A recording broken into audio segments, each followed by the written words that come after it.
era um bairro muito marginalizado, porque era um bairro habitado por traficantes, né, onde as políticas públicas não chegam.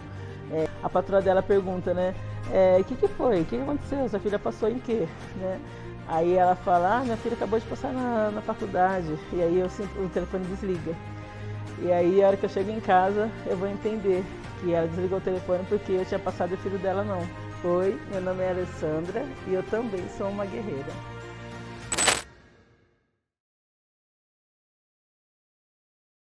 Olha, minha infância foi maravilhosa. Eu me sinto muito privilegiada, justamente por ter tido uma família tão presente e até hoje é uma família muito presente. Eu falo, né, a família preta é muito diferente, é aconchegante, é uma rede que nos fortalece para a vida toda. Então, ter essa consciência desde criança me impulsionou muito para ser a pessoa que eu sou hoje. Então, eu sempre morei no bairro Santana, né? E na minha infância era um bairro ainda muito periférico, hoje já é mais na região central, mas era de extrema periferia, que não tinha asfalto, que não tinha lazer. E fui acompanhando o crescimento do bairro, justamente a evolução, né? Junto com o meu crescimento pessoal também. E era um bairro muito marginalizado, porque era um bairro habitado por traficantes, né? Onde as políticas públicas não chegam, chega outro tipo de política. E aí, diante disso, a gente vai se moldando, né? Como sobressair as estatísticas. Então, ter a presença dos meus pais, mostrando quais os caminhos que a gente deveria seguir, que não o que as estatísticas nos impõem, né? Que é o tráfico, a prisão. Então, para a gente foi importantíssimo, né? Tanto para mim, para minha irmã. Então, sempre poder estudar, sempre ter a alternativa de andar com as pessoas certas. Então, isso fez todo o diferencial para me tornar a pessoa que eu sou hoje. Sim, eu lembro, inclusive eu sempre procuro trazer nas palestras de letramento racial, não porque me afeta até hoje, mas porque eu entendia na formatura de pré-escola, né? Foi numa foto onde ela tomou um distanciamento, onde a gente faz aquela fila, né, para tirar foto, e ela tomou um distanciamento de aproximadamente meio metro porque ela não queria pegar minha cor, né? E ela faz uns gestos do tipo, sai de perto de mim que eu não quero pegar sua cor. E isso me ressoa muito tranquilamente até hoje, mas porque eu entendia desde aos 6 anos de idade que a minha infância não seria tão comum e tão normal ou confortável como as das demais crianças. Nós éramos em 3 crianças negras na sala. E aí eu me remeto à professora, né, perguntando para ela, né, tentando me fazer uma confiança professora, né, tia Maria Isabel, a Patrícia falou isso, né, ela falou, olha, é isso, você é uma criança negra e você tem 2 opções, ou você sente e chora, ou você enfrenta porque não foi a primeira e não vai ser a última vez que isso vai acontecer na sua vida. Então, como eu falo, ali não começou a minha militância, mas eu entendia que seria um diferencial, porque em casa eu era a princesa negra, eu era a pessoa linda, e na rua parece que não era bem assim. Então eu tinha que tentar realmente contextualizar, né, como que era esse cenário no dia a dia. Transformar minha dor em luta foi muito natural, porque as relações humanas nos fazem, nos tornam fortes, né? Então, eu até brinco que quando o médico deu o tapinha no bumbum, logo que eu nasci, já falei, o que é? Palhaço, tá batendo por quê? Então, a gente não tem muitas escolhas, a não ser fazer esse enfrentamento. Então, essas dores, eu com essa base consolidada do meu pai e minha mãe, me dizendo o tempo todo que tinha que enfrentar, que eu era negra sim e que negro era bom, né? Eu tinha que ter orgulho de onde eu vim. Então me tornou realmente essa fortaleza no sentido de fazer o enfrentamento sem baixar a cabeça para ninguém. Então era sempre essa história de olho no olho, mostrando que ninguém era superior a mim, mas também que eu não era inferior a ninguém. Então, muito na questão do respeito, do olho no olho, de igual para igual. E isso me faz ter relações com pessoas em situações de rua e com pessoas do alto escalão do principal governo. Então, nunca diferenciar as pessoas, assim, enfrentar como ser humano. Olha, foi muito feliz. Quando conquistar uma vaga na Unesp, no momento que não se falava de cursinhos populares, né, como tem hoje um fácil acesso, a gente não tinha condições financeiras para pagar. Eu trabalhava numa fábrica, não tinha como bancar mesmo uma universidade particular. Então, a partir do momento que eu entro na Unesp, era uma comemoração muito da minha família, porque foi a primeira, né? Então, sendo a primeira, e até hoje, passaram-se vários anos, a gente tem muitos poucos universitários na minha família, então a gente tinha uma expectativa muito grande em relação a isso e eu sabia que eu poderia fazer essa diferença, né?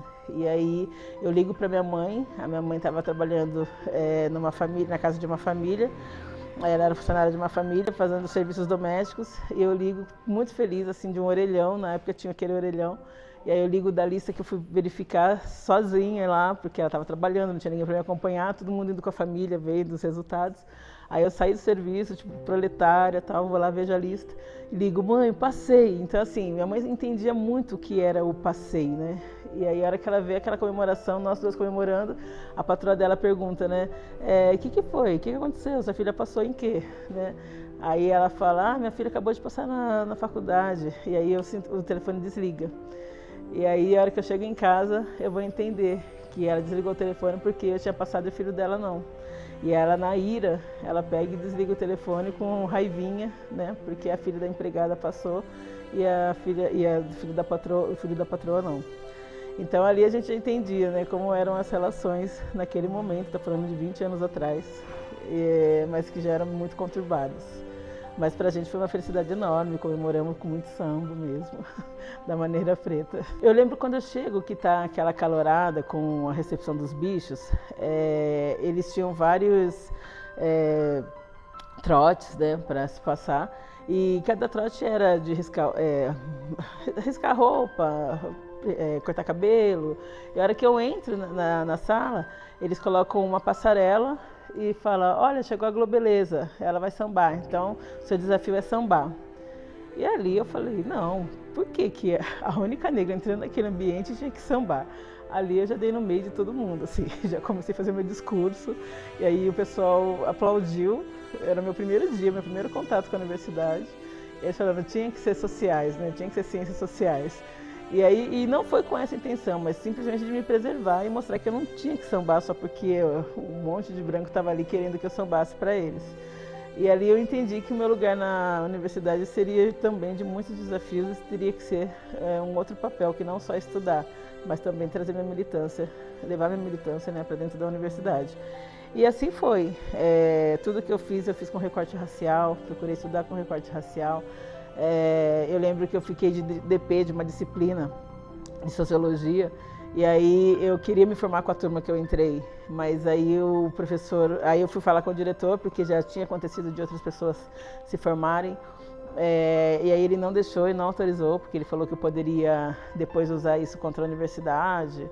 E depois reivindicar o diploma, mas eu falei, mas eu tô aqui, eu assino qualquer papel, né? Eu só quero me formar com a minha turma, mas ele falou, não vai ser possível, mas só comigo, sendo que tinha pessoas das turmas anteriores que tinham se formado.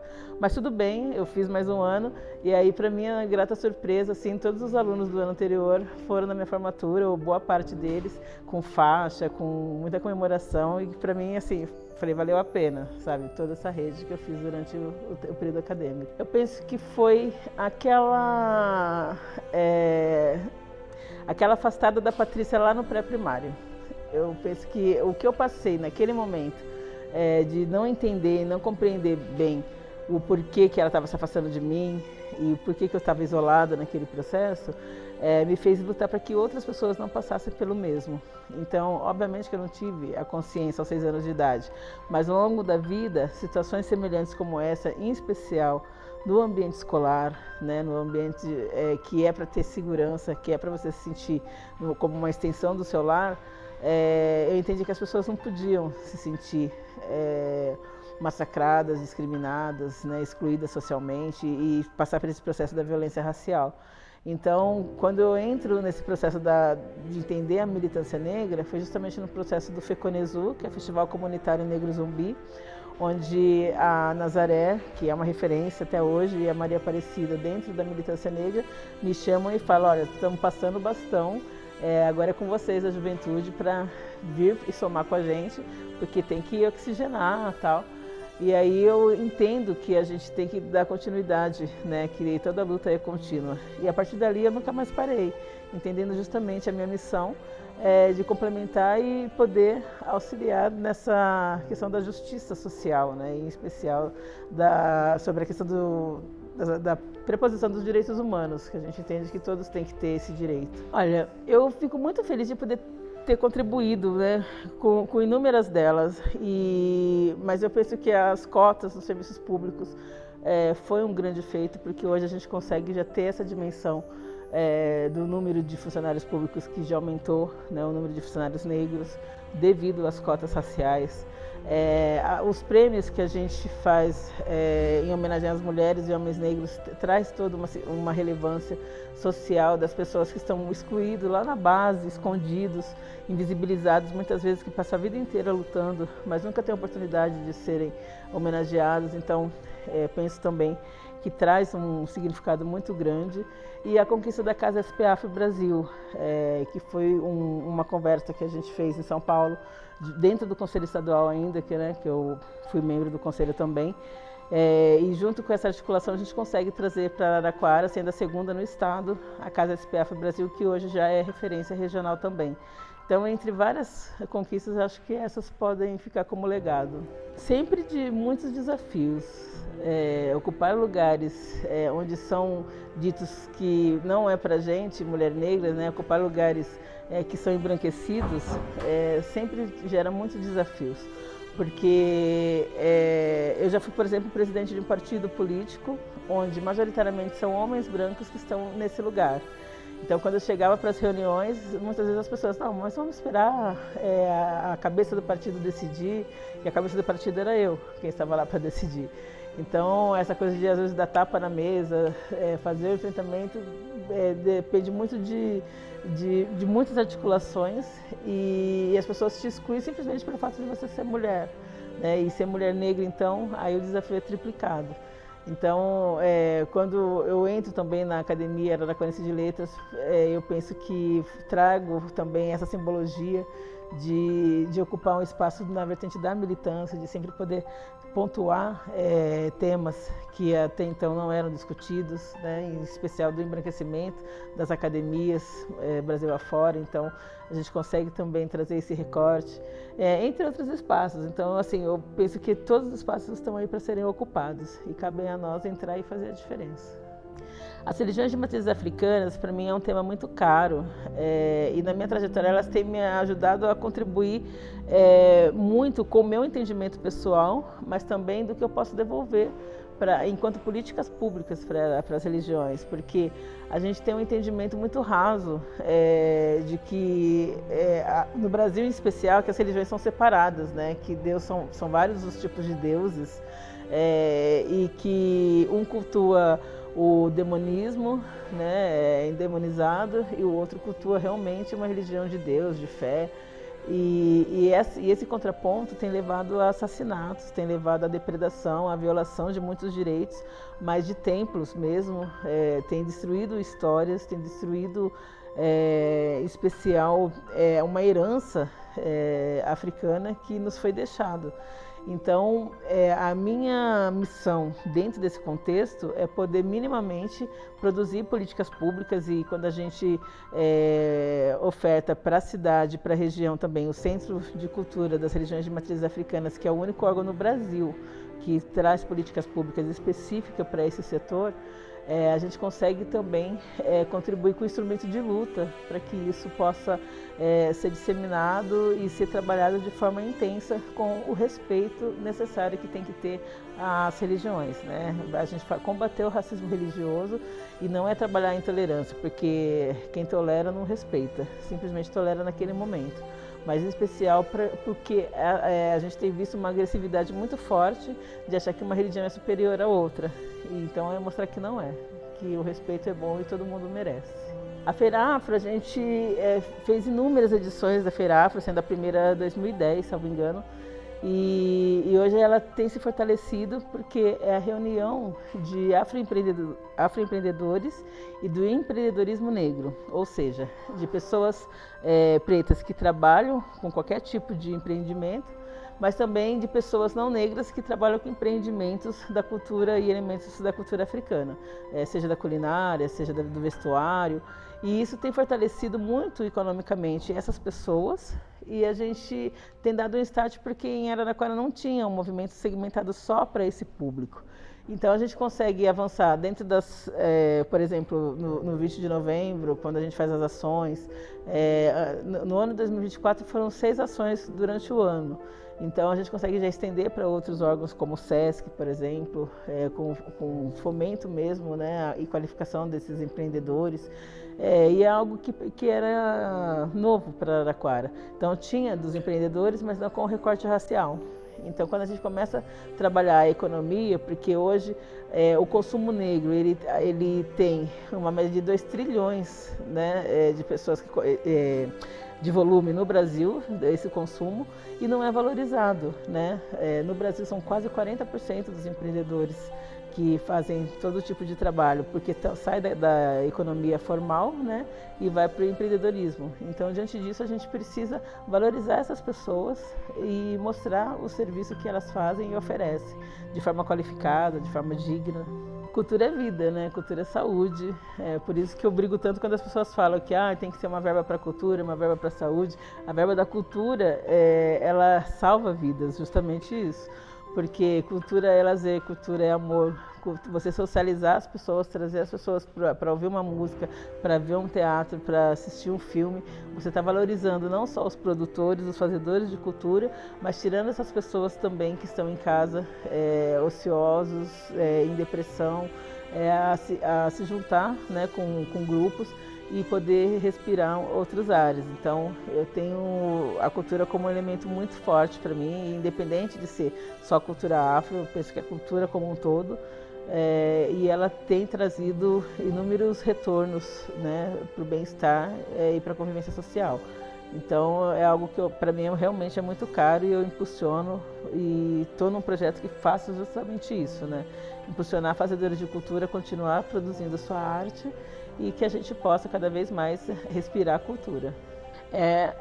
Para mim é sempre muita responsabilidade, né? Eu uso muito que eu não ando só, porque eu entendo o meu papel, eu entendo o meu lugar de representar muitas vozes, né? De dar eco a vozes que não são ouvidas, e quando eu tenho essa possibilidade de falar, de trazer o que elas queiram expressar e às vezes não tem essa chance, então para mim além de ser uma honra, mas também eu trago com muita responsabilidade e muito cuidado. Então, eu estive mês passado também em Moçambique, fiz minha primeira viagem pelo continente africano e quando eu chego em Angola, eu venho muito com essa missão, né, de que eu estou só, mas eu vim sozinha, mas não estou só. Porque eu entendia que muitas pessoas, muitas delas queriam estar ali, em especial mulheres negras. Então, eu fui registrando, filmando, fazendo todo esse tour com elas e assim, essa rede de apoio, todas elas ao mesmo tempo viajando comigo, querendo saber tudo o que estava acontecendo, e não era para exibir, não era nesse sentido de ostentar a viagem, mas sim compartilhar, porque eu queria que realmente elas estivessem comigo fisicamente, e como não teve essa possibilidade, então que fosse pelo menos compartilhando, né, imagens e vídeos, mas também já trabalhando com a embaixada de como poder levar essas mulheres futuramente, porque eu entendo muito essa responsabilidade, né, de que a gente nossos passos vêm de longe e que a gente não anda só, tudo vem de uma herança ancestral. Olha, o legado eu penso que é justamente esse, de mostrar que nós podemos ocupar todos os espaços que a gente quiser, que ninguém vai falar onde é o nosso lugar. E sim, é nós que temos que escolher, nós que temos que decidir. Então eu me coloco sempre como a menina preta do Santana, que saiu e conseguiu caminhar um pouco, sei que tem que caminhar muito mais, mas que se eu fui, elas também podem ir. E não importa a quebrada que elas estejam, que elas se encontrem, é só elas pararem, respirar e falar, eu quero, eu vou, eu posso.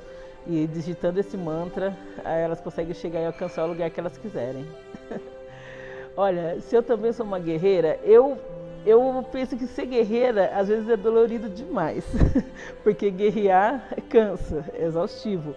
Mas, por outro lado, é um orgulho, né? Você ser visto como guerreira, porque sinal que você está demonstrando toda a sua força perante as batalhas. Então, por mais exaustivo que seja, eu acho que tem a recompensa da vitória, né? Então, se você guerreou, você está alcançando, está procurando vencer de alguma forma. E é o que a gente busca dia a dia, não tem como a gente acordar derrotado. Eu acho que a gente já acorda com esse espírito de mais um dia para vencer, mais um dia para lutar. Então, para mim é uma honra e um orgulho ser vista como guerreira.